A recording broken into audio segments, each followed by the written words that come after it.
En España nos crujen a impuestos, pagamos un 50% en impuestos, el bulo más extendido de España. Vamos a hablar del sistema fiscal que tiene España, cuáles serían sus alternativas y si verdaderamente esto es cierto. Los españoles pagamos un 50% de nuestra nómina en impuestos. Bulo absoluto. La realidad es que 9 de cada 10 españoles pagan menos de un 22% de su sueldo en impuestos. Dentro de este porcentaje, un 6,35% van a cotizaciones sociales, que son las que te van a dar derecho a subvenciones por paternidad, maternidad, el paro o las pensiones, que luego la gente le gusta llamar vagos a las personas que están en paro, pero estas personas han cotizado para tener ese paro. En este gráfico podemos observar cómo la retención media de los salarios españoles en la mayoría son bajos. Para llegar a una retención de un 40%, que ni siquiera un 50%, tienes que llegar a unas ganancias de 200.000 euros. Esto representa a un 0,2% de la sociedad española, en concreto a 32.000 personas. En contraste con ello lo que pagan las rentas de capital,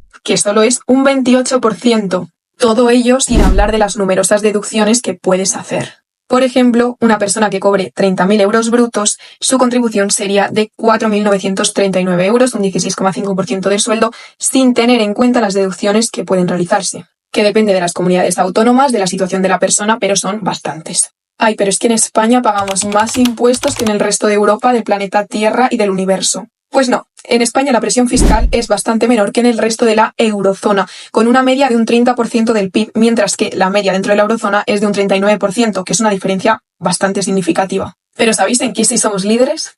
En fraude fiscal. No es que paguemos pocos impuestos, es que encima quien los tiene que pagar no los paga. Se estima que se dejan de ingresar 90.000 millones de euros al año por el fraude fiscal. Y a diferencia de lo que se cree que el fraude fiscal lo realizan pequeños autónomos, no es cierto. Este fraude existe, pero solo representa un 8% del total. Son las grandes fortunas y grandes corporaciones las que evaden 3/4 partes de sus impuestos. Otro dato respecto a la evasión de impuestos por parte de las grandes corporaciones y empresas multinacionales es que 34 de las 35 que se agrupan dentro del IBEX 35 tienen casi 900 filiales o delegaciones en paraísos fiscales, además de su evidente poca contribución que realizan a los impuestos en relación con sus ganancias. Pues sí, para un pequeño autónomo el número de impuestos a los que tiene que hacer frente es bastante en comparación con sus ganancias. Para una grande empresa la relación es absurda, llegando a pagar un 5%. Un 5%.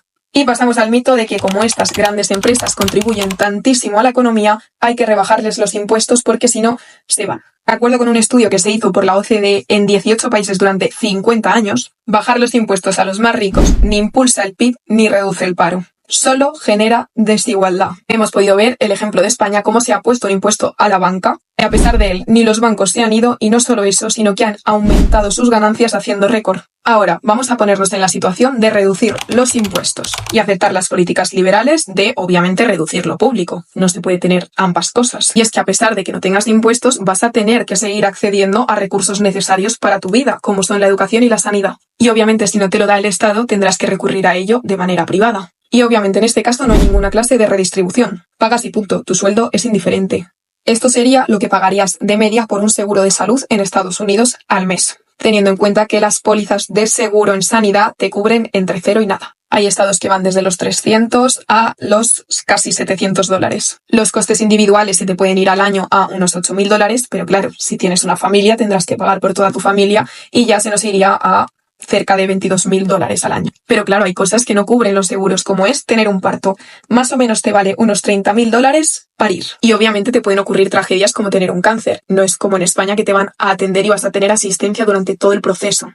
En este caso lo tienes que pagar y esto es muy caro. Lo que lleva a que el 42% de los estadounidenses se deja los ahorros de su vida en los 2 primeros años de tratamiento. No, pero es que si la sanidad es privada va a haber mayor competencia, va a ser mejor, hay que privatizar porque los servicios van a ser mejores, el servicio público no funciona. Bueno, pues Estados Unidos aún así invierte muchísimo dinero en sanidad.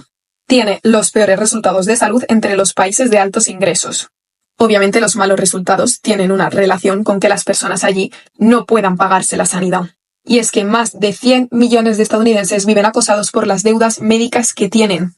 Esto da lugar a casos tan deshumanizados como, por ejemplo, esta mujer que tuvo que destinar todos los ahorros de su jubilación y buscarse 3 trabajos para pagar la deuda de su marido debido a que le tuvieron que amputar una pierna. También tenemos el caso de este señor que no le atendieron cuando tenía una infección intestinal porque tenía facturas pendientes. O, por ejemplo, el caso de esta mujer que tuvo hijos prematuros de manera inesperada, lo cual dio lugar a una factura de $80.000. Luego, obviamente, también tienen que pagarse las universidades, los colegios, absolutamente toda la educación, lo cual es una media de $40.000 anuales. Hay escuelas públicas que llegan a los $23.000 anuales. Evidentemente los sueldos son más altos que en España, la media está en unos $5.000 al mes, pero imagínate tener una familia y tener que hacer frente a todos estos gastos, teniendo en cuenta que estamos hablando solo de sanidad y educación, pero obviamente también repercute en otras áreas como una maternidad o paternidad remuneradas. Cosas impensables en España, pero que en un sistema sin impuestos debería de plantearse. Aunque en Estados Unidos se siguen pagando impuestos, puesto que sigue existiendo un Estado y tiene que mantenerse. Es un tema complejo y amplio y claro que puede debatirse que la clase trabajadora en España pague menos impuestos.